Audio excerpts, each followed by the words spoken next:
everyone at home. So today I wanted to show you my process of art making, and I will usually start off with some sketches. This storybook was just sort of for fun. It was based on my pet cat, Mr. Meg. So I start off with some very basic, just pencil. And then what I do is I transfer that to the construction paper. So that's my medium of choice, but for this project, I want you to feel like you can use whatever you have around the home. So here's an example of one.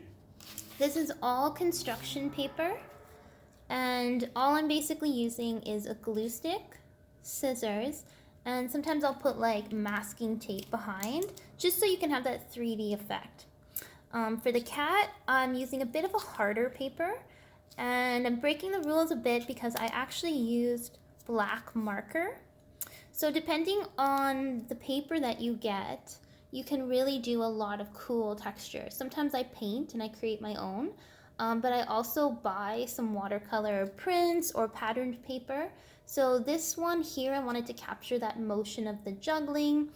And this doesn't have to be, just because this is a kitchen scene or the person's having breakfast, I still like to make it a little bit surreal. The cat is sort of off the table, and the plants are also just sort of hanging in the air. The first thing that I always do is I build up the background. Once I have my background, then I start to add the table. I won't necessarily glue it on until the end, and I know where everything is supposed to be positioned. And then I start to add things like the bowls, the fruit. I can bend the arms.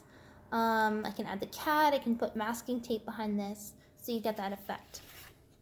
So I got a whole pile here. This is another one. So you can see the couch is 3D. With this one, I actually painted onto the couch.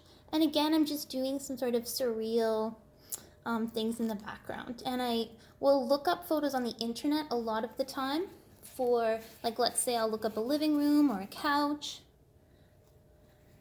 With this one, I made sure the cat went in first, and then I did a 3D over top, and then using our perspective lessons, I made it so the box actually goes inside. Here you can see the girl is coming off the page. I stuck the cat inside of her jacket so he would be warm. And this is a model, my dad's dog, Zoe. Here she is again. So you can see that it's sort of falling off. I haven't put it together totally. I've been having fun drawing these characters out too. This one took a lot of work. Another example, I found this paper at Dollarama, and it was awesome. It's been really adding to a lot of my drawings. This is her in the city. The best thing about this is with painting or drawing, you have to erase. But with collage, you can play around with that perspective. Nothing is ever fixed. That's the workout one. See an example of that paper. You can see how it's watercolor paper, so it's giving that marbling effect. And once I have my background, have the bath, then I just build up little things like that to go over top.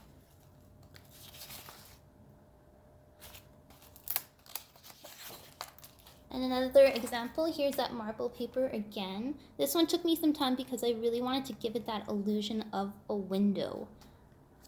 Him and her sort of saying hi to each other through the window.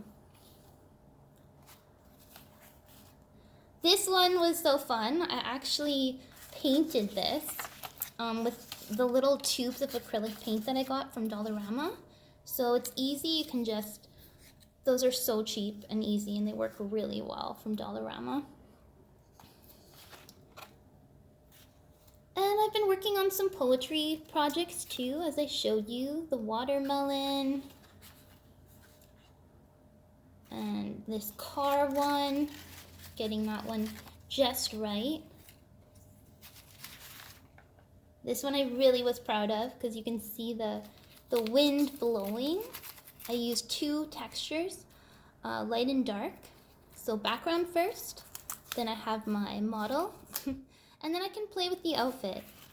So I really encourage you guys, just, put on a movie, have fun with this. When I'm doing this, I'm just at my desk.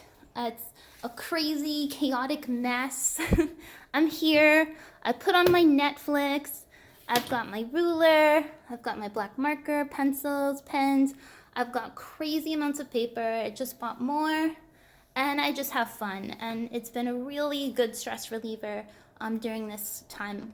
So enjoy, and email if you have any questions.